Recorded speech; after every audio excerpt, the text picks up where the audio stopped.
సార్వత్రిక ఎన్నికల ముందు టీడీపీ అధినేత చంద్రబాబుకు వరుస ఎదురుదెబ్బలు తగులుతున్నాయి.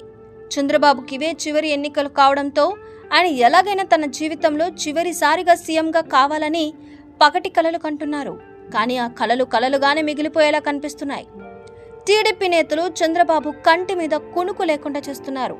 పార్టీ కష్టకాలంలో ఉన్న నాయకులను కాదని ఇటీవల పార్టీలోకి వచ్చిన వారికి అధిక ప్రాధాన్యత ఇవ్వడంతో పాటు టికెట్ కూడా ఇస్తానని చంద్రబాబు హామీ ఇవ్వడంతో నిజమైన టీడీపీ నాయకులు అసంతృప్తి వ్యక్తం చేస్తున్నారు.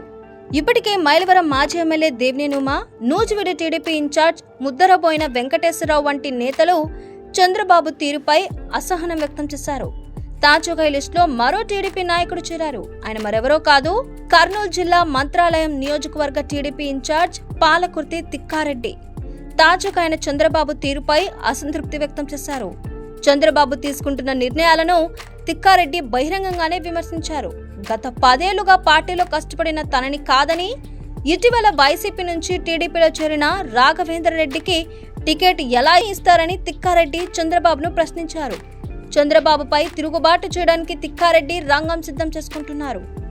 చంద్రబాబు తీరుపై తిక్కారెడ్డి రగిలిపోతున్నారు. గత 10 ఏళ్లు నా చేత కోట్లు ఖర్చు పెట్టించి ఇప్పుడు సీటు వేరే వ్యక్తికి ఇస్తే ఎలా ఊరుకుంటాను అంటూ ఆయన చంద్రబాబును ప్రశ్నిస్తున్నారు.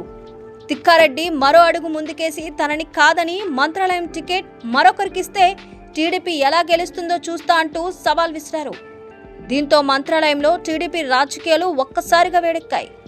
జనసేన, బీజేపీతో పొత్తు తర్వాత ఇలాంటి నేతలు చాలా మంది బయటకు వచ్చి తమ గళాన్ని విప్పే అవకాశం ఉందని టీడీపీ భావిస్తోంది. మరి అసంతృప్తులపై చంద్రబాబు ఎలాంటి నిర్ణయం తీసుకుంటారో చూడాల్సి ఉంది.